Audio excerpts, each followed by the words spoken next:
നമസ്കാരം. ഇന്നത്തെ അതിഥി എപ്പിസോഡിലേക്ക് എല്ലാ സിറ്റി ചാനൽ പ്രേക്ഷകർക്കും സ്വാഗതം. ഇന്ന് നമ്മോടൊപ്പം അതിഥിയായി എത്തിയിരിക്കുന്നത് ഡെൻ്റൽ സർജനും ഓറൽ മാക്സിലോഫേഷ്യൽ റേഡിയോളജി വിദഗ്ധയുമായ ഡോക്ടർ ശ്രീലക്ഷ്മി എൻ നായരാണ്. നമുക്ക് ഡോക്ടറെ പരിചയപ്പെടാം, കൂടുതൽ വിശദമായ കാര്യങ്ങൾ ചോദിച്ച് മനസ്സിലാക്കാം. നമസ്കാരം ഡോക്ടർ. നമ്മുടെ പ്രേക്ഷകർക്ക് ഒരുപാട് സംശയങ്ങൾക്ക് ദൂരീകരണമാവും ഈ ഒരു മണിക്കൂറുകളിൽ നിന്ന് ഞാൻ വിചാരിക്കുന്നു. ഡോക്ടർ മോണരോഗ വിദഗ്ധയാണ്. ഈ മോണരോഗത്തിനെ കുറിച്ചായിരിക്കാം ആദ്യത്തെ ചോദ്യം. എന്താണ് മോണരോഗം? പല പ്രേക്ഷകർക്കും നമുക്ക് തന്നെ അറിയാത്തൊരു സാഹചര്യമാണ്. എന്താണ് മോണരോഗം എന്ന് പറയുന്നത്? മോണരോഗം എന്ന് പറയുന്നത് ഈ പേര് സൂചിപ്പിക്കുന്നത് പോലെ തന്നെ മോണയെ ബാധിക്കുന്ന ഒരു രോഗാവസ്ഥയാണ്. അതായത് പല്ലും മോണയും ചേരുന്ന സ്ഥലത്ത് ഭക്ഷണം അടിഞ്ഞുകൂടിയിരിക്കുക, അത് കളയാത്തത് കാരണം, അതുപോലെ തന്നെ ഈ രോഗബാധ കൂടുതൽ മൈക്രോബ്സ് അല്ലെങ്കിൽ ബാക്ടീരിയൽ ലോഡ് കൂടുന്നതോടുകൂടിയും പിന്നെ ശുചിത്വമില്ലായ്മ, ഈ 3 കാരണങ്ങൾ കൊണ്ടും മോണയ്ക്ക് വീക്കം വരിക, നീര് വീക്കം, അതല്ലെങ്കിൽ ജിഞ്ചൈവൽ ഇൻഫ്ലമേഷൻ, ജിഞ്ചൈവൈറ്റിസ് എന്നൊക്കെ പറയാം. അപ്പം ആദ്യം മോണ വീക്കം വരുന്നു, പിന്നെ കൂടുതൽ സിംറ്റംസിലേക്ക് പോവുകയാണ്. അപ്പോൾ ഈ ഒരു രോഗാവസ്ഥയെയാണ് നമ്മൾ മോണരോഗം അല്ലെങ്കിൽ ഗം ഇൻഫ്ലമേഷൻ, ജിഞ്ചൈവൈറ്റിസ് എന്നൊക്കെ പറയുന്നത്. ഇത് രോഗമാണല്ലോ, അപ്പോൾ അതിൻ്റെ പ്രധാന ലക്ഷണങ്ങൾ ഇപ്പം നമുക്ക് എല്ലാവർക്കും മനസ്സിലാവണമെന്നില്ല മോണരോഗം ആണിതെന്ന്. അപ്പോൾ അതിൻ്റെ ലക്ഷണങ്ങൾ എന്തൊക്കെയാണ്? അത് തന്നെയാണ് ഇതിൻ്റെ ഏറ്റവും വലിയ പ്രശ്നം. കാരണം ബാക്കി രോഗങ്ങളെ പോലെ ഇത് വേദനയോ ബുദ്ധിമുട്ടോ ഉണ്ടാക്കിയിട്ടല്ല ആദ്യം തുടങ്ങുക. മോണരോഗം തുടങ്ങുമ്പോൾ തന്നെ ആദ്യ ലക്ഷണം എന്ന് പറയുന്നത് നമ്മൾ ബ്രഷ് ചെയ്യുമ്പോഴോ അല്ലെങ്കിൽ ഭക്ഷണം കഴിക്കുമ്പോൾ ഒക്കെ രക്തസ്രാവം മോണയിൽ നിന്ന് കാണപ്പെടുക, ചോര വരിക എന്നുള്ളതാണ്. അതുകൂടാതെ ബാഡ് ബ്രെത്ത് അല്ലെങ്കിൽ ഹാലിറ്റോസിസ്, ദുർഗന്ധം, വായനാറ്റം അനുഭവപ്പെടുക, അതല്ലാതെ മോണ തടിച്ച് വീർക്കുക, ചുമന്ന നിറത്തിൽ മോണ മാറിപ്പോവുക എന്നുള്ളതൊക്കെയാണ്. ഇനി ഇതൊന്നും കുറേ കാലം ട്രീറ്റ്മെൻറ്റ് കൊടുക്കാതിരിക്കുന്നൊരവസ്ഥയിൽ, ട്രീറ്റ്മെൻറ്റ് തീരെ കൊടുക്കാതെ നമ്മൾ പ്രോഗ്രസ് ചെയ്യിപ്പിക്കുകയാണെങ്കിൽ കുറേ കാലം കഴിയുമ്പോൾ മോണയും പല്ലും തമ്മിലുള്ള ഒരു ബന്ധം വിട്ടിട്ട് പല്ല് ഇളകി തുടങ്ങും. ഇതൊക്കെ ലേറ്റസ്റ്റ് സ്റ്റേജസിൽ സംഭവിക്കുന്നതാണ്. ഇനീഷ്യൽ സ്റ്റേജസിൽ ഇതൊക്കെയാണ് നമ്മൾ ഈ മേൽപ്പറഞ്ഞ സിംറ്റംസ് ഒക്കെയാണ് കാണാറ്. ജെൻഡർ ബേസിൽ നോക്കുകയാണെങ്കിൽ സ്ത്രീകൾക്കാണോ അതോ പുരുഷന്മാർക്കാണോ ഈ മോണരോഗം കൂടുതലായിട്ടുള്ളത്? അങ്ങനെ പറയാൻ പറ്റില്ല. കാരണം സ്ത്രീകൾക്കും പുരുഷന്മാർക്കും ഒരേപോലെ തന്നെയാണ് മോണരോഗം കണ്ടുവരുന്നത്. അതായത് ആരാണോ ശുചിത്വം പാലിക്കാത്തത്, ആരാണോ ഭക്ഷണം കഴിച്ചതിന് ശേഷം അത് നല്ല രീതിയിൽ നീക്കം ചെയ്യാതെ അവിടെ വെക്കുന്നത്, അവരിലൊക്കെ മോണരോഗം വരാനുള്ള സാധ്യത ഏറെയാണ്. പക്ഷേ ഈ സ്ത്രീകളെ നോക്കുകയാണെങ്കിൽ സ്ത്രീകൾക്ക് ഉണ്ടാവുന്ന ഹോർമോണൽ ഫ്ലക്ച്വേഷൻസ് അല്ലെങ്കിൽ ഹോർമോണൽ വ്യതിയാനം എന്ന് പറയും, അത് കാരണം ഈസ്ട്രോജൻ്റെയും പ്രൊജസ്ട്രോണിൻ്റെയും അളവുകൾ തമ്മിലുള്ള ആ ഒരു ഡിഫറൻസ് വരുന്നത് കാരണം സ്ത്രീകളിൽ കുറച്ചധികം ഫ്രീക്വൻസിയിൽ ചിലപ്പോൾ മോണരോഗം അനുഭവപ്പെട്ടേക്കാം. പുരുഷന്മാരെക്കാൾ ഒരുപക്ഷെ സ്ത്രീകൾ വൃത്തിയായി വെച്ച് കഴിഞ്ഞാൽ പോലും, അതായത് ശുചിത്വം പാലിച്ചാൽ പോലും സ്ത്രീകളിൽ കുറച്ചധികം മോണരോഗം വരാനുള്ള ചാൻസ് ഈ മേൽപ്പറഞ്ഞ ഈസ്ട്രോജൻ പ്രൊജസ്ട്രോൺ ഹോർമോണൽ ഫ്ലക്ച്വേഷൻ കാരണം വരാൻ ചാൻസ് കൂടുതലാണ്. അത് പറയുമ്പോഴാണ് ഈ ആർത്തവ സമയത്ത് സ്ത്രീകൾക്ക് മോണരോഗം വരാൻ സാധ്യത കൂടുതലാണ്. അതെ, ആർത്തവ സമയത്തും, അത് കൂടാതെ ഇപ്പം മെനാർക്കി എന്ന് പറയും, കുട്ടികളിൽ പ്യൂബർട്ടി സമയത്ത് ആർത്തവത്തിൻ്റെ തുടക്കം ഉണ്ടല്ലോ, ആ ഒരു സമയത്തും ആർത്തവ സമയത്തും പ്രഗ്നൻസി പീരീഡ് ഗർഭകാലത്തും, അതുകൂടാതെ മെനോപോസ് ആർത്തവത്തിൻ്റെ ഒരു സ്റ്റോപ്പേജ് വരുന്നൊരു സമയം, ഈ സമയങ്ങളിലൊക്കെ ഈസ്ട്രോജൻ പ്രൊജസ്ട്രോണിൻ്റെ അളവിൽ വേരിയേഷൻ വരുന്നു. അപ്പോൾ ആർത്തവ സമയത്ത് ഈസ്ട്രോജൻ ലെവലിൽ മാറുന്നത് കാരണം നമുക്ക് മോണയിൽ ഭയങ്കര സെൻസിറ്റിവിറ്റി, പിന്നെ എരിച്ചൽ, പുകച്ചൽ, അല്ലെങ്കിൽ അകാരണമായിട്ട് മോണ വീക്കം വരിക, ഇതൊക്കെ കാണപ്പെടാറുണ്ട്. ഈ മോണരോഗം വരാതിരിക്കാൻ വേണ്ടി നമുക്ക് എന്തൊക്കെയാണ് ചെയ്യാൻ പറ്റുക? വളരെ സിമ്പിൾ ആയിട്ടുള്ള സ്റ്റെപ്സ് നമുക്ക് വീട്ടിൽ തന്നെ ചെയ്യാവുന്നതേ ഉള്ളൂ. ദിവസവും 2 തവണ മസ്റ്റായിട്ട് ബ്രഷ് ചെയ്യുക.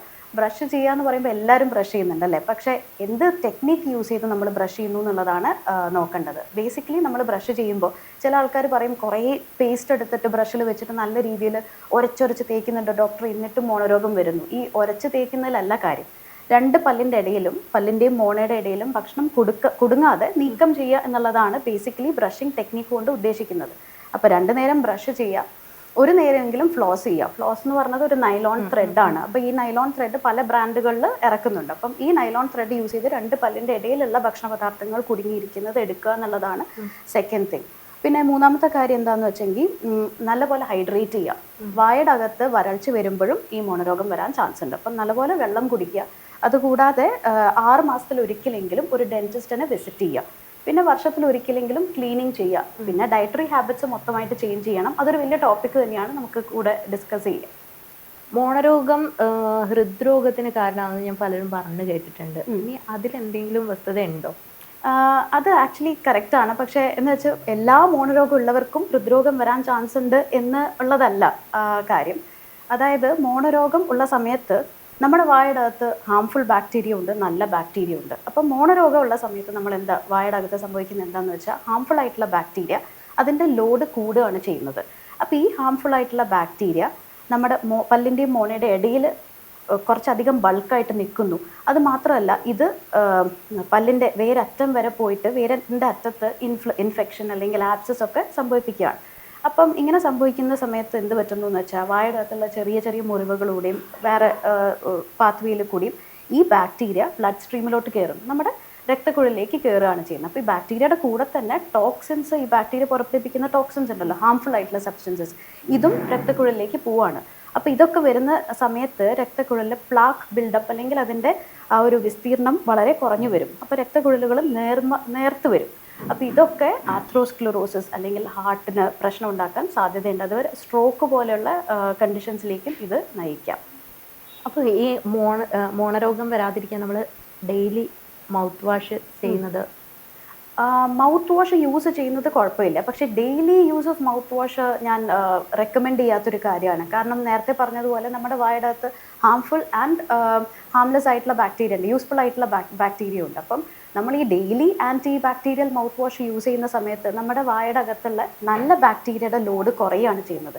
അത് ഇൻഡയറക്റ്റ്ലി നമുക്ക് പലതരം മോണരോഗങ്ങളും ബാക്കി അസുഖങ്ങളും വരാൻ സാധ്യതയുണ്ട്. അപ്പം എന്തുകൊണ്ടും യൂസ്ഫുൾ ആയിട്ടുള്ള ബാക്ടീരിയനെ റീറ്റെയിൻ ചെയ്തിട്ട് വേണം നമ്മൾ വായുടെ ശുചിത്വം മെയിൻറ്റെയിൻ ചെയ്യാനായിട്ട്. അതിന് ഡെയിലി യൂസ് ഓഫ് എന്താ പറയുക മൗത്ത് വാഷ് ഞാൻ റെക്കമെൻഡ് ചെയ്യുന്നില്ല. അതുപോലെ തന്നെ നമ്മൾ മൗത്ത് വാഷ് സെലക്ട് ചെയ്യുന്ന സമയത്ത് ശ്രദ്ധിക്കേണ്ട കാര്യങ്ങൾ, എപ്പോഴും alcohol free mouth washes use ചെയ്യുക. അതായത് ആൽക്കഹോൾ ഉള്ള സമയത്ത് മൗത്ത് വാഷിൽ ആൽക്കഹോൾ കണ്ടൻറ്റ് കൂടുതലാണെങ്കിൽ വായുടെ അകത്ത് ഡ്രൈയിങ് സംഭവിക്കാൻ സാധ്യതയുണ്ട്. അപ്പം വരൾച്ച വരുമ്പം കൂടുതലായിട്ട് ക്യാവിറ്റി വരാനും മോണരോഗം വരാനുള്ള ചാൻസ് ഉണ്ട്. അതുപോലെ സെലക്ട് ചെയ്യുന്ന mouthwash anti staining properties ഉണ്ടോ എന്ന് നോക്കുക. അപ്പോൾ കൂടുതലായിട്ട് മൗത്ത് വാഷ് ഉപയോഗം കൂടുതലുള്ള ആൾക്കാരിൽ സ്റ്റെയിനിങ്ങും, അതായത് പല്ലിൽ കറ പിടിക്കുന്ന ചാൻസും കൂടുതലാണ്. അപ്പം നല്ലൊരു മൗത്ത് വാഷ് സെലക്ട് ചെയ്യുക. ഡെയിലി യൂസ് ചെയ്യുന്നതിന് പകരം ഇൻ്റർവെൽസ് എടുത്തിട്ട് യൂസ് ചെയ്യും. ഒരു ആഴ്ചയിൽ 1-2 പ്രാവശ്യം മാത്രം യൂസ് ചെയ്ത് ശീലിക്കും. പിന്നെ പല്ല് നമ്മൾ ഓവർ ടൈം ബ്രഷ് ചെയ്യുന്നില്ലേ, അപ്പോൾ ഇനാമൽ നഷ്ടപ്പെടുമെന്ന് പറഞ്ഞു കേട്ടിട്ടുണ്ട് ഞാൻ. അതിലെന്താണ്?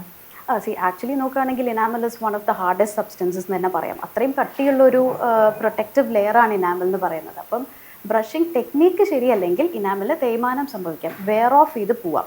അതിന് നമ്മൾ സൂക്ഷിക്കേണ്ട കാര്യം എന്താണെന്ന് വെച്ചാൽ യൂസ് ചെയ്യുന്ന ടൂത്ത് പേസ്റ്റ് ആദ്യം കറക്റ്റ് ആണോ എന്നുള്ളത് നോക്കുക. നമ്മൾ മാർക്കറ്റിൽ പലതരം ടൂത്ത് പേസ്റ്റുകൾ അവൈലബിൾ ആണ്. ഉപ്പുള്ള ടൂത്ത് പേസ്റ്റ് ഉണ്ടാവും, ചാർക്കോളുള്ള ടൂത്ത് പേസ്റ്റ് ഉണ്ടാവും. ബേസിക്കലി ചെയ്യേണ്ടത് വൈറ്റ് കളറിലെ പ്ലെയിൻ ആയിട്ടുള്ള ടൂത്ത് പേസ്റ്റ് സെലക്ട് ചെയ്യുക. യെല്ലോ, റെഡ്, ഗ്രീൻ അല്ലെങ്കിൽ മൾട്ടി കളേഴ്സ്, ഗ്ലിറ്റേഴ്സ് ഒക്കെ ഉള്ള ടൂത്ത് പേസ്റ്റ്, ഇതൊക്കെ ആക്ച്വലി കസ്റ്റമേഴ്സിനെ അട്രാക്ട് ചെയ്യാൻ വേണ്ടിയിട്ട് മാത്രം കൊണ്ടുവരുന്ന ടൂത്ത് പേസ്റ്റുകളാണ്. ഇതിനകത്തുള്ള ഏറ്റവും വലിയ പ്രശ്നം എന്താണെന്ന് വെച്ചാൽ ഇതിൽ അബ്രേസീവ് കണ്ടൻസ് അല്ലെങ്കിൽ തരുതരിപ്പ് ഇത് കൂടുതലായിരിക്കും. അപ്പോൾ ഈ തരുതരിപ്പ് കൂടുതലായിട്ട് നമ്മൾ ബ്രഷിൽ പേസ്റ്റിൽ ഉണ്ടാകുന്ന സമയത്ത് നമ്മൾ ബ്രഷ് ചെയ്യുമ്പം ഇനാമലിൻ്റെ ഒരു ലെയർ തന്നെ വെയർ ഓഫ് ആയി പോവുക over A period of time.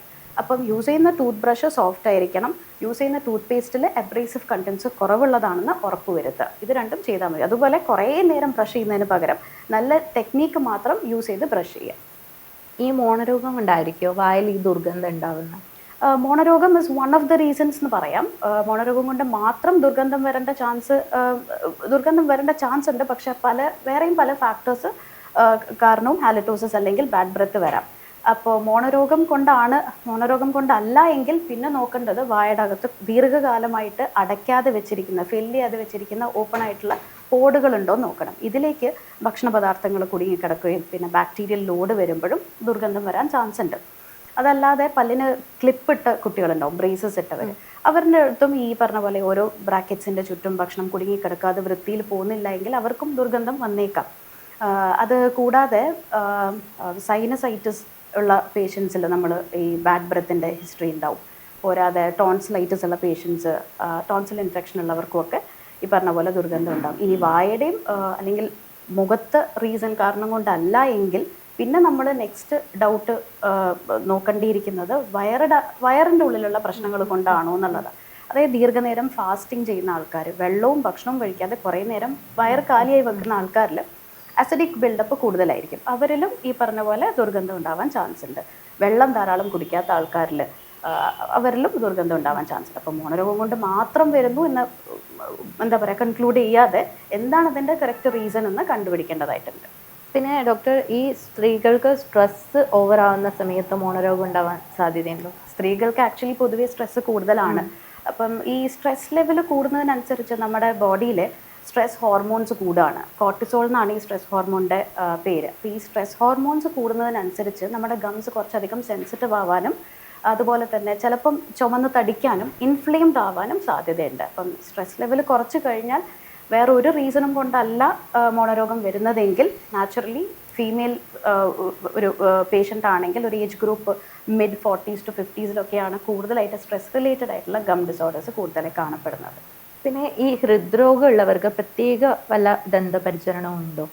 Actually ഹൃദ്രോഗം ഉള്ളവരിൽ നമ്മളെപ്പോഴും ചില പേഷ്യൻസ് വിചാരിച്ച് വെച്ചിരിക്കുന്നത് ഒരിക്കലും ഡെൻറ്റൽ ട്രീറ്റ്മെൻറ്റ് ചെയ്യാൻ പാടില്ല എന്നുള്ളതാണ്. അങ്ങനെയല്ല. ഹൃദ്രോഗമുള്ളവർക്ക് ഇൻഫാക്ട് കുറച്ചും കൂടി പ്രിക്കോഷൻസ് എടുത്ത് കുറച്ചും കൂടി കെയർഫുള്ളായിട്ട് നമ്മൾ വായുടെ ശുചിത്വം മെയിൻറ്റെയിൻ ചെയ്ത് വെക്കേണ്ടതാണ്. പക്ഷേ നമ്മൾ യൂഷ്വലി എല്ലാ പേഷ്യൻസിലും ചെയ്യുന്ന പോലെ അല്ല ഹൃദ്രോഗമുള്ള പേഷ്യൻസിൽ ട്രീറ്റ്മെൻറ്റ് ചെയ്യാറുള്ളത്. ആദ്യം അവരുടെ ഹിസ്റ്ററി എടുക്കുക, അവരേതെങ്കിലും ടൈപ്പ് ഓഫ് ട്രീറ്റ്മെൻറ്റ് ചെയ്തിട്ടുണ്ടോ എന്നുള്ളത് നോക്കുക, അവർ കഴിക്കുന്ന മെഡിക്കേഷൻസിൻ്റെ ഒരു ഹിസ്റ്ററി എടുക്കുക. അപ്പം രക്തം നേർമ്മിപ്പിക്കുന്ന മരുന്ന്, ബ്ലഡ് തിന്നേഴ്സ് ഒക്കെ യൂസ് ചെയ്യുന്നവരാണെങ്കിൽ ആ ബ്ലഡ് തിന്നേഴ്സ് കുറച്ച് ദിവസം മുമ്പ് സ്റ്റോപ്പ് ചെയ്യണം എന്നുള്ളതൊക്കെയാണ് ഡെൻറ്റൽ പ്രൊസീജിയേഴ്സ് ചെയ്യുന്നതിന് മുന്നേ ഉള്ള പ്രിക്കോഷൻസ്. അത് ഒരു ഫിസിഷ്യൻ അവർ കാണിക്കുന്ന സ്ഥിരമായിട്ട് കാണിക്കുന്ന കാർഡിയോളജിസ്റ്റിൻ്റെയോ ഫിസിഷ്യൻ്റെയോ കൺസെൻറ്റ് എടുത്തതിന് ശേഷം മാത്രമാണ് അതൊക്കെ സ്റ്റോപ്പ് ചെയ്യുക. ഇനി അത് കൂടാതെ എന്തെങ്കിലും ഇൻഫെക്റ്റീവ് എൻഡോകാർഡൈറ്റിസ് പോലത്തെ ഏതെങ്കിലും രോഗാവസ്ഥ ഉള്ളൊരു പേഷ്യൻ്റ് ആണെങ്കിൽ നമ്മളെപ്പോഴും ആൻറ്റിബയോട്ടിക് പ്രൊഫൈലാക്സിസ് ആൻറ്റിബയോട്ടിക് കൊടുത്തു കഴിഞ്ഞിട്ട് സേഫ് ആക്കിയതിന് ശേഷം മാത്രമേ ഡെൻറ്റൽ പ്രൊസീജിയേഴ്സിലേക്ക് കടക്കാറുള്ളൂ. പിന്നെ ഡോക്ടർ, ഈ പ്രഗ്നൻസി സമയത്ത് നമുക്ക് ടാബ്ലറ്റ്സ് എടുക്കുന്നതിന് ഒരു പരിമിതി ഉണ്ടല്ലോ. അപ്പോൾ ഈ പ്രഗ്നൻസി സമയത്ത് എന്താണ് മുൻകരുതൽ എടുക്കേണ്ടത് ഈ മോണരോഗത്തിനോട് ബന്ധിച്ച്? ആക്ച്വലി പ്രഗ്നൻസി സമയത്ത് എന്നുള്ളതിന് അതിന് മുന്നേ പ്രിക്കോഷണറി ആയി ചെയ്യേണ്ടത് പ്രഗ്നൻ്റ് ആവാൻ പ്ലാൻ ചെയ്യുന്നൊരു കപ്പിൾ. അപ്പോൾ ആ ഒരു ഫീമെയിൽ പ്രഗ്നൻ്റ് ആവാൻ പ്ലാൻ ചെയ്യുന്നതിന് മുന്നേ ബാക്കി നമ്മൾ ഈ ഫോളിക് ആസിഡ് പോലെയുള്ള സപ്ലിമെൻറ്റ്സ് എടുക്കുമല്ലോ, അതുപോലെ തന്നെ ഇമ്പോർട്ടൻ്റ് ആണ് ഒരു ഡെൻറ്റൽ കൺസൾട്ടേഷൻ എന്നുള്ളത്. പ്രഗ്നൻ്റ് ആവാൻ പ്ലാൻ ചെയ്യുന്ന ഒരു ഫീമെയിൽ ആദ്യം ചെയ്യേണ്ടത് ഒരു ഡെൻറ്റിസ്റ്റിൻ്റെ അടുത്ത് വന്നിട്ട് കൺസൾട്ടേഷൻ ചെയ്യുക എന്നുള്ളതാണ്. ബാക്കിയെല്ലാം കൺസൾട്ടേഷന് ചെയ്തതിന് ശേഷം ഒരു ഡെൻറ്റൽ കൺസൾട്ടേഷനും കൂടി എടുക്കുക. എമർജൻസി ആയിട്ട് ചെയ്യേണ്ട പ്രൊസീജിയേഴ്സ് മുഴുവനും കൺസീവ് ചെയ്യുന്നതിന് മുന്നേ ചെയ്ത് തീർക്കുക. അതുകൂടാതെ ഡെൻറ്റിസ്റ്റ് പറയുന്ന ഇൻസ്ട്രക്ട് ചെയ്യുന്ന ബാക്കി പ്രൊസീജിയേഴ്സ് എന്തെങ്കിലും ചെയ്യാനുണ്ടെങ്കിൽ അതും കൂടി കംപ്ലീറ്റ് ചെയ്യുക എന്നുള്ളതാണ്. ഇതൊക്കെ ചെയ്ത് കഴിഞ്ഞാൽ നമ്മളെ തന്നെ സേഫ് ആക്കി വെക്കുകയാണ്. പിന്നെയുള്ള 9 months നമുക്കൊരു സേഫ് പ്രഗ്നൻസി പീരീഡ് ആക്കാൻ വേണ്ടിയാണ് പ്രിക്കോഷണറി മെഷർ എന്ന രീതിയിൽ പ്രഗ്നൻ്റ് ആവാൻ പ്ലാൻ ചെയ്യുന്നവർ ഈ ട്രീറ്റ്മെൻറ്റുകൾ മുഴുവനും ചെയ്യേണ്ടത്. പക്ഷേ നമ്മൾ പ്രഗ്നൻ്റ് ആയതിനു ശേഷമാണ് ഒരു പേഷ്യൻറ്റ് വരുന്നത് ഡെൻറ്റൽ ക്ലിനിക്കിൽ വരുന്നതെങ്കിൽ അവർക്ക് ഏറ്റവും സേഫ് പീരീഡ് എന്ന് പറയുന്നത് 2nd trimester ആണ്, 4th, 5th and 6th month. പക്ഷേ എന്നിരുന്നാലും ഒരു ഫസ്റ്റ് ട്രൈമസ്റ്ററിലുള്ള പേഷ്യൻ്റ് ആവട്ടെ 3rd trimester പേഷ്യൻ്റ് ആണെങ്കിലും അവർക്ക് നമുക്ക് എന്താ പറയുക അവരുടെ സിംറ്റംസ് ഒട്ടും മാറുന്നില്ല എങ്കിൽ വളരെയധികം ഇൻഫെക്റ്റഡ് ആയിട്ടുള്ള പഴുപ്പുള്ള പല്ലുകളും ഭയങ്കര പെയിനും കാര്യങ്ങളൊക്കെ ആണെങ്കിൽ നമ്മൾ ഒരിക്കലും അവരെ സഹിക്കാൻ വിടില്ല. നമ്മൾ പ്രിക്കോഷൻസും അതിൻ്റെതായ കെയർഫുൾ ആയിട്ടുള്ള മെഷേഴ്സും എടുത്തതിന് ശേഷം ഒന്നില്ലെങ്കിൽ റൂട്ട് കനാൽ അല്ലെങ്കിൽ ബാക്കി എന്താണോ മെഷേഴ്സ് ആവശ്യമുള്ളത് അതപ്പോൾ ചെയ്യുക എന്നുള്ളതേ ഉള്ളൂ. പിന്നെ അവോയ്ഡ് ചെയ്യേണ്ട കുറേ ടാബ്ലറ്റ്സ് മെഡിക്കേഷൻസ് ഉണ്ട്. അത് അവോയ്ഡ് ചെയ്തിട്ട് ബാക്കിയുള്ള ആൻറ്റിബയോട്ടിക്സും പെയിൻ കില്ലേഴ്സും ഒക്കെ അവൈലബിൾ ആണ്. പ്രഗ്നൻസിയിലും സേഫായിട്ട് പ്രിസ്ക്രൈബ് ചെയ്യാൻ പറ്റുന്ന മെഡിസിൻസും ഉണ്ട്, അതും കൊടുക്കുക. പിന്നെ എക്സ്റേയുടെ കാര്യം പറയുമ്പോൾ പ്രഗ്നൻ്റ് ആയിട്ടുള്ള ഒരാൾ ഒരിക്കലും മറക്കാൻ പാടില്ലാത്ത കാര്യമാണ് എപ്പോഴും ഡെൻറ്റൽ സർജൻ്റെ അടുത്ത് മുന്നേ കൂട്ടി പറയുക പ്രഗ്നൻ്റ് ആണ് ഇന്ന ട്രൈമിസ്റ്ററിലാണെന്നുള്ളത് പറയുക. അപ്പം എക്സ്റേ ഒഴിച്ചുകൂടാൻ പറ്റാത്തൊരു സാഹചര്യത്തിൽ മാത്രമേ എക്സ്റേ എടുക്കുകയുള്ളൂ. എക്സ്റേ എടുക്കുകയാണെങ്കിൽ തന്നെ ലെഡ് ഏപ്രിൻ പോലുള്ള പ്രിക്കോഷണറി മെഷേഴ്സ് എടുത്ത് തൈറോയ്ഡ് കോളറും കാര്യങ്ങളൊക്കെ ഇട്ടതിന് ശേഷം മാത്രമേ എക്സ്റേ എടുക്കുകയുള്ളൂ. എന്ന് വെച്ചാൽ തീരെ ഒരു പ്രൊസീജിയറും ചെയ്യാൻ പറ്റില്ല എന്ന് പറയാൻ പറ്റില്ല, ആവശ്യത്തിനനുസരിച്ച് നമ്മൾ ചെയ്യുക എന്നുള്ളതേ ഉള്ളൂ. മോണയെ സംരക്ഷിക്കാൻ നമുക്ക് ഹെൽത്തി ഹാബിറ്റ്സ് എന്തൊക്കെയാണോ ഡോക്ടർ? ഹെൽത്തി ഹാബിറ്റ്സ് ഞാൻ നേരത്തെ പറഞ്ഞ പോലെ ഫസ്റ്റ് ഓഫ് ഓൾ നമ്മൾ ഡെയിലി 2 പ്രാവശ്യം ബ്രഷ് ചെയ്യുക. ബ്രഷിങ് എങ്ങനെയാണ് ചെയ്യേണ്ടതെന്നൊക്കെ മുന്നേ പറഞ്ഞിരുന്നു. അതുപോരാതെ ഡെയിലി 1 പ്രാവശ്യമെങ്കിലും ഫ്ലോസ് ചെയ്യുക. Choose the best tooth brush, soft bristles ഉള്ള ടൂത്ത് ബ്രഷ് തന്നെ സെലക്ട് ചെയ്യുക. ബെസ്റ്റായിട്ടുള്ള ടൂത്ത് പേസ്റ്റ് ഒരു ഡെൻറ്റിസ്റ്റിൻ്റെ ഒപ്പീനിയൻ അനുസരിച്ചിട്ട് തന്നെ, അല്ലെങ്കിൽ ഏറ്റവും RDA കുറവുള്ളത് ഈ അബ്രേസീവ് കണ്ടൻസ് അല്ലെങ്കിൽ തരിതരിപ്പ് കുറവുള്ളൊരു ടൂത്ത് പേസ്റ്റ് തന്നെ സെലക്ട് ചെയ്യുക. ഇത് പോരാതെ നമ്മൾ ഹൈഡ്രേറ്റ് ചെയ്യുക, നല്ല രീതിയിൽ വെള്ളം കുടിക്കുക. ഇനി ഇതൊന്നും അല്ലാതെ ഡയറ്ററി മെഷേഴ്സ് നമ്മൾ നോക്കുകയാണെങ്കിൽ ഡയറ്ററി ചേഞ്ചസ് വരുത്തേണ്ടത് ധാരാളം ഫൈബറുള്ള ഫുഡിലേക്ക് മാറുക. അപ്പോൾ ഫൈബർ റിച്ച് ഫുഡ് എടുക്കുക. അതുകൂടാതെ സ്റ്റിക്കി ആയിട്ടുള്ള ഷുഗറി ആയിട്ടുള്ള സ്നാക്സ് ഉണ്ടല്ലോ ഈ പല്ലിൽ ഒട്ടിപ്പിടിക്കുന്നത്, അതൊക്കെ മാക്സിമം അവോയ്ഡ് ചെയ്ത് വെക്കുക. പിന്നെ കാൽഷ്യം റിച്ച് ഫുഡിലേക്ക് മാറുക, പ്രോട്ടീൻ റിച്ച് ഫുഡ് എടുക്കുക. ഇതൊക്കെയാണ് ഡയറ്ററി ചേഞ്ചസ് നമ്മൾ വരുത്തേണ്ടത്. ഈ ഫ്ലോസ് ചെയ്യുന്നതുകൊണ്ട് ഡോക്ടർ ഇപ്പോൾ പറഞ്ഞല്ലോ ഫ്ലോസ് ചെയ്യുന്നതുകൊണ്ട് പല്ലിൻ്റെ ഗ്യാപ്പ് കൂടാൻ സാധ്യതയുണ്ട്? ഒരിക്കലുമില്ല. ഫ്ലോസ് ചെയ്യുന്നതിനെ കൊണ്ട് പല്ലിൻ്റെ ഇടയിലുള്ള ഗ്യാപ്പ് ഒരിക്കലും കൂടില്ല, ഗ്യാപ്പ് വരില്ല. അത് കുറേ പേഷ്യൻസ് ആക്ച്വലി ഇതേ ഡൗട്ട് ചോദിച്ച് കേട്ടിട്ടുണ്ട്. ഫ്ലോസ് ചെയ്യുന്നുണ്ട് ഡോക്ടർ, പക്ഷേ ഗ്യാപ്പ് കൂടുന്നു എന്നുള്ളത്. ഒരു പക്ഷേ നിങ്ങൾക്ക് ഗ്യാപ്പ് വരുന്നു എന്ന് തോന്നുന്നുണ്ടെങ്കിൽ അത്രയും കാലം രണ്ട് പല്ലിൻ്റെ ഇടയിൽ കുടുങ്ങിക്കിടക്കുന്ന ഭക്ഷണ പദാർത്ഥങ്ങൾ ഇറങ്ങിപ്പോകുമ്പം അത് അവിടുന്ന് പോകുന്ന സമയത്ത് അവിടെ സ്വാഭാവികമായിട്ട് ആ ഭക്ഷണ പദാർത്ഥം ഇരുന്ന സ്ഥലം എംറ്റി ആവുമല്ലോ. അപ്പം അങ്ങനെ തോന്നിക്കുന്ന ഒരു ഗ്യാപ്പാണ്. അവിടേക്ക് നിങ്ങളുടെ നോർമൽ ഹെൽത്തി ആയിട്ടുള്ള ഗംസ് വന്ന് ചേരുമ്പോൾ ആ ഗ്യാപ്പ് അടഞ്ഞോളും. പിന്നെ ബെസ്റ്റ് ഡയറ്റ് എന്തായിരിക്കാം ഡോക്ടർ? അത് ഞാനിപ്പോൾ പറഞ്ഞ പോലെ തന്നെ ഫൈബർ റിച്ച് ഫുഡ്, അതായത് ഓറഞ്ച് അങ്ങനത്തെ കാര്യങ്ങളൊക്കെ, vitamin C rich food, lemon, orange ഒക്കെ മാക്സിമം ഇൻക്ലൂഡ് ചെയ്യുക. പിന്നെ ഫോസ്ഫറസ് എന്താ പറയുക ഫുഡൊക്കെ ഉള്ളത്, അത് ഫോസ്ഫർ കണ്ടന്റ് ഉള്ള ഫുഡ് മാക്സിമം അവോയ്ഡ് ചെയ്യുക. അതായത് മീറ്റൊക്കെ ആണെങ്കിൽ ആഴ്ചയിൽ 2 പ്രാവശ്യത്തേക്ക് ആയിട്ട് ചുരുക്കുക. ഇല്ലെങ്കിൽ പല്ലിൻ്റെ ഇടയിൽ ഈ കട്ട പിടിച്ച് നിൽക്കുന്ന പ്ലാക്ക് എന്ന് പറയുന്നത് ഫുഡ് പാർട്ടിക്കിൾസ് ഒരു ബയോഫിലിമായിട്ട് വരുന്നതാണ്. അപ്പോൾ അതിനെ നമുക്ക് റിമൂവ് ചെയ്യാൻ പറ്റും. പക്ഷെ അത് കുറച്ചും കൂടി കട്ട പിടിച്ച് സിമെൻറ്റ് പോലെ ആയിക്കഴിഞ്ഞാൽ അത് റിമൂവ് ചെയ്യാൻ ഡെൻറ്റൽ ക്ലീനിങ്ങിനല്ലാതെ വേറെ ഒരു വഴിയുമില്ല. അപ്പം അത് പ്രൊഡ്യൂസ് ചെയ്യുന്ന ഭക്ഷണങ്ങൾ, അത് കൂടുതലായിട്ട് ഇങ്ങനത്തെ ടാർട്ടാറൊക്കെ ഇൻക്രീസ് ചെയ്യുന്ന ഭക്ഷണ പദാർത്ഥങ്ങളുണ്ട്, ചിക്കൻ പോലത്തെ മീറ്റൊക്കെ. അപ്പോൾ അത് മാക്സിമം അതിൻ്റെ യൂസേജ് കുറയ്ക്കുക. പ്രോട്ടീൻ റിച്ച് ഫുഡ് കൂടുക, അതായത് എഗ്ഗ് കാര്യങ്ങളൊക്കെ കൂട്ടുക. പിന്നെ ബ്ലഡ് സർക്കുലേഷൻ കൂട്ടുന്ന രീതിയിലുള്ള ഫൈബർ റിച്ച് ഫുഡാക്കുക, വെള്ളം കുടിക്കുക, കാര്യങ്ങളൊക്കെ ഉള്ളൂ. പിന്നെ ഡോക്ടർ ക്ലിനിക്കിലോട്ട് ഏറ്റവും കൂടുതൽ വരുന്നത് സ്ത്രീകളാണോ അല്ലെങ്കിൽ പുരുഷന്മാരാണോ?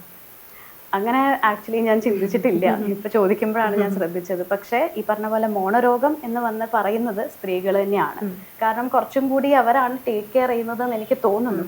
കാരണം മെയിൽ പോപ്പുലേഷൻ വരുന്ന സമയത്ത് അവർ എല്ലാ സ്റ്റേജസും കഴിഞ്ഞ് ലാസ്റ്റ് പല്ല് ഇളകി തുടങ്ങുമ്പോഴൊക്കെയാണ് ക്ലിനിക്കിലേക്ക് കൂടുതലായിട്ട് വരുന്നത്. അതല്ലാതെ പൊതുവേ ചെറിയ മൈന്യൂട്ട് ചേഞ്ചസ് വരുമ്പോൾ തന്നെ അവർ കുറച്ചും കൂടി എസ്തെറ്റിക്കലി അവർ കോൺഷ്യസ് ആയിരിക്കുമല്ലോ. അങ്ങനെ കൂടുതൽ വരുന്നത് സ്ത്രീകൾ തന്നെയാണെന്ന് പറയാം. നമ്മുടെ സിറ്റി ചാനൽ പ്രേക്ഷകർക്ക് വേണ്ടി കൊടുക്കാനുള്ള ഒരു അഡ്വൈസ് എന്താണ്? ഈ മോണയെക്കുറിച്ച്, മോണ സംരക്ഷണത്തിനൊക്കെ കുറിച്ച് ഡോക്ടർക്ക് നമ്മുടെ സിറ്റി ചാനൽ പ്രേക്ഷകർക്ക് കൊടുക്കാനുള്ള ഒരു അഡ്വൈസ്. ആക്ച്വലി നമ്മൾ പല്ലും നമ്മുടെ വായും മോണയും ഒക്കെ വളരെ സുരക്ഷിതമായിട്ട് വെക്കാൻ വേണ്ടി ഭയങ്കര ഈസിയാണ്. പക്ഷെ അതാരും ശ്രദ്ധിക്കുന്നില്ല എന്നുള്ളതേ ഉള്ളൂ. നമ്മളിപ്പം ഒരു എന്താ പറയുക, ദിവസം ഒരു 2-3 മിനിറ്റ് എടുത്തു കഴിഞ്ഞാൽ തന്നെ നമുക്ക് 2 നേരം ബ്രഷ് ചെയ്യാൻ പറ്റും. ഒരു 2 മിനിറ്റും കൂടി എക്സ്ട്രാ എടുത്തു കഴിഞ്ഞാൽ ഫ്ലോസ് ചെയ്യാൻ പറ്റും. പിന്നെ 6 മാസത്തിലൊരിക്കൽ ഒരു ഡെൻറ്റൽ അപ്പോയിൻമെൻറ്റ്, ഡെൻറ്റൽ ചെക്കപ്പിന് പോവുക. വർഷത്തിലൊരിക്കൽ ഒരു ക്ലീനിങ് ചെയ്യുക. ഇനിയിപ്പോൾ നിങ്ങളുടെ ഓറൽ ഹൈജീൻ അത്രയ്ക്കും നല്ലതാണെങ്കിൽ നിങ്ങളുടെ ഡെൻറ്റൽ സർജൻ, നിങ്ങളുടെ ഡെൻറ്റിസ്റ്റ് തന്നെ പറയും വർഷത്തിലൊരിക്കൽ ക്ലീൻ ചെയ്യേണ്ട എന്നുള്ളത്. So it all depends on നിങ്ങളെങ്ങനെ നിങ്ങളുടെ വായുടെ ശുചിത്വം മെയിൻറ്റെയിൻ ചെയ്യുന്നു എന്നുള്ളതാണ്. അപ്പം ഒരു ഹെൽത്തി ആയ ബോഡി വേണമെങ്കിൽ it should start first from our healthy mouth. അപ്പം വായുടെ അകം ആദ്യം വൃത്തിയാക്കി വെക്കുക. ഇവിടെ നിന്നാണല്ലോ എല്ലാം സ്റ്റാർട്ട് ചെയ്യുന്നത്. അപ്പോൾ വായുടെ അകം വൃത്തിയാക്കി വെക്കുക. അതോടുകൂടി തന്നെ നിങ്ങൾക്ക് ഹെൽത്തി ആയിട്ടുള്ളൊരു ബോഡിയും കൂടി കിട്ടും. അപ്പം ഹെൽത്തി ആയിട്ടുള്ള മോണ ഉണ്ടെങ്കിൽ നിങ്ങൾക്ക് ഹെൽത്തി ആയ ഹാർട്ട് ഉണ്ടാവും, ഹെൽത്തി ആയ ലിവർ ഉണ്ടാവും, ഹെൽത്തി ആയ വയറുണ്ടാവും. അപ്പം ഇന്ന് തന്നെ നല്ല രീതിയിൽ ബ്രഷിങ്ങും ഫ്ലോസിങ്ങും അതുപോലെ ഡെൻറ്റൽ ചെക്കപ്സും കുറച്ചും കൂടി സീരിയസ് ആക്കി എടുക്കുക. നല്ല ഡയറ്റ് ഫോളോ ചെയ്യുക. നല്ല രീതിയിൽ ഹെൽത്തിയായി മോണ വെക്കാൻ വേണ്ടിയിട്ട് മാക്സിമം ട്രൈ ചെയ്യുക. അത്രയേ ഉള്ളൂ. Thank you. മോണരോഗത്തിനെ കുറിച്ച് കൂടുതലായിട്ട് നമുക്ക് വിശദീകരിച്ച് തന്നിരിക്കുകയാണ് ശ്രീലക്ഷ്മി ഡോക്ടർ. അപ്പം സിറ്റി ചാനൽ പ്രേക്ഷകർക്ക് ഇന്ന് കൂടുതൽ മനസ്സിലാക്കാൻ സാധിച്ചിരിക്കും എന്ന് ഞാൻ വിശ്വസിക്കുന്നു. കൂടുതലായി എന്തെങ്കിലും ഡോക്ടർക്ക് പറയാനുണ്ടോ നമ്മുടെ പ്രേക്ഷകരോട്? പറയേണ്ടതൊക്കെ കഴിഞ്ഞു. അപ്പം ഇന്നത്തെ അതിഥി പ്രോഗ്രാമിൽ നമുക്ക് ഒരുപാട് സംശയങ്ങൾക്കാണ് ദൂരീകരണമായിരിക്കുന്നത്. നമ്മുടെ വായാണ് നമ്മുടെ ഹെൽത്ത് എന്ന് പറയുന്നത്. ആ ഒരു മോണയൊക്കെ സംരക്ഷിച്ചു കഴിഞ്ഞാൽ തന്നെ നമ്മുടെ പല അസുഖങ്ങൾക്കും അതൊരു തരണം എന്ന് ഒക്കെ പറയാം. ഇന്ന് നമ്മോടൊപ്പം ഇത്രയും നേരം സമയം ചിലവഴിച്ച ഡോക്ടർക്ക് ഒരുപാട് നന്ദി. ഇന്നത്തെ അതിഥി എപ്പിസോഡ് ഇവിടെ വൈൻഡപ്പ് ചെയ്യുകയാണ്. നന്ദി, നമസ്കാരം.